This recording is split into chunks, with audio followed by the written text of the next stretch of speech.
Marami akong hiling na hindi mo binigay. Pero mas marami kang binigay na hindi ko hiniling. Doon pa lang panalo na ako. The best talaga ang mga plano mo. Ngayon alam ko na. Kaya pala gusto ng mga magulang natin na kumain tayo ng sabay-sabay. Kasi darating ang panahon na mag-isa ka na lang kakain sa lamesa.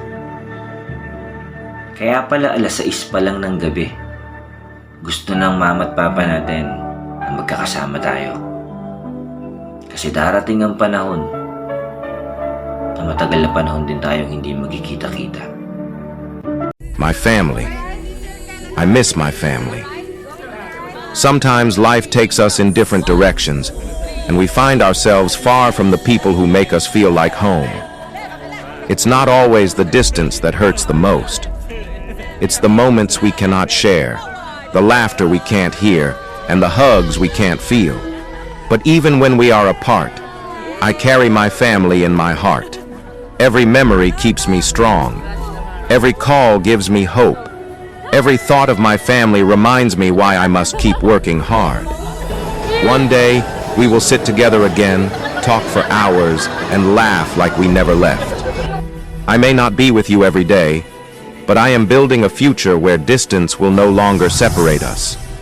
A future where we can all stay close and enjoy life without worries. Until then, I will keep pushing, keep praying, and keep believing that God will bring us together soon. Family is everything, and nothing can take that love away.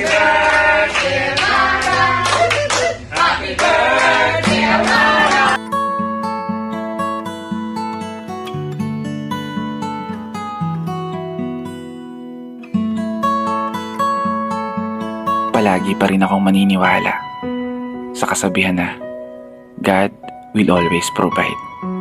Kahit sa pinakamadilim na kabanata ng buhay mo, o kahit sa pinakamagulong yugto ng kwento ko, ay may liwanag pa rin na matatanaw sa dulo.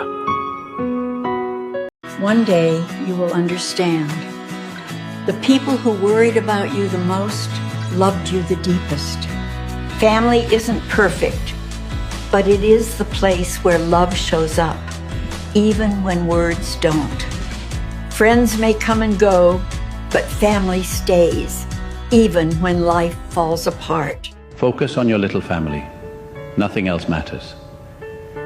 In a world full of noise, distractions, and obligations, it's easy to lose sight of what's truly important. But amidst all the chaos, your little family is your safe haven. They are the ones who bring joy, love, and meaning to your life. So, take a step back, breathe deeply, and let the noise fade away. Remember, your family is your top priority. Their smiles, hugs, and laughter are what make every day brighter. Their love and support give you strength and courage. Don't let work, social media, or other obligations steal your attention away from what really matters. Your family needs you, and you need them. Cherish every second, every laugh, and every tear. Your little family is growing and changing every day, and these moments won't last forever. Remember, your love and attention are the greatest gifts you can give to your family. By prioritizing them, you're building a strong foundation for a lifetime of happiness, trust, and adventure together. Keep focusing on your little family. They are your everything. I want you to take a moment and truly appreciate the incredible gift that is your family.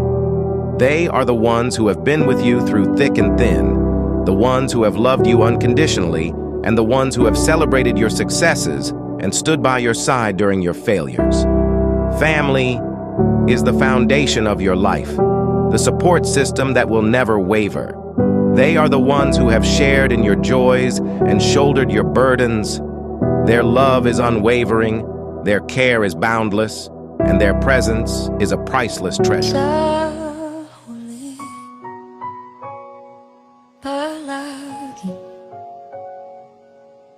Babalik pa rin sa yakap mo, mahal sa huli.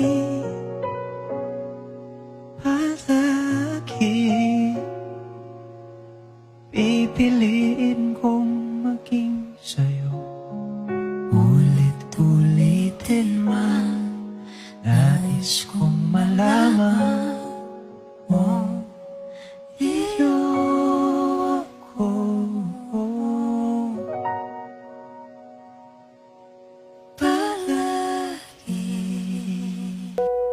sa lahat ng mga tao na piniling lumayo sa kani-kanilang mga pamilya, alang-alang sa mga pangarap na gustong makamit. Hiling ko na sana bitbit mo ang tagumpay sa iyong pagbalik.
Okay, you stay here if you give me a hug.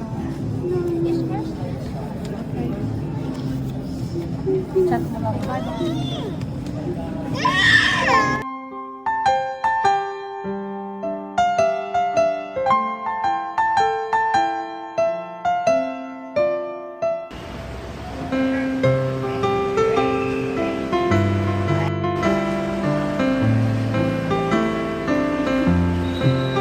Kaya, Thank you, kuya. Salamat sa iyong dalawa yan. balik kayo rin.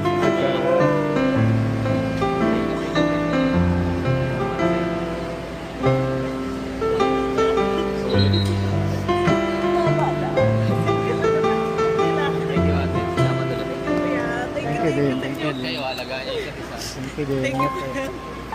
No problem. Ingat kayo. Sana baka para gamit nyo, ha? My sister is my life, my happiness, and my best friend. My sister is my everything. I love you, my dear sister. Kaya huwag mag-alala, ipikit ang iyong mata na pahinga muna. Ako nang bahala, labis pa sa labis ang iyong nagawa, pahinga muna.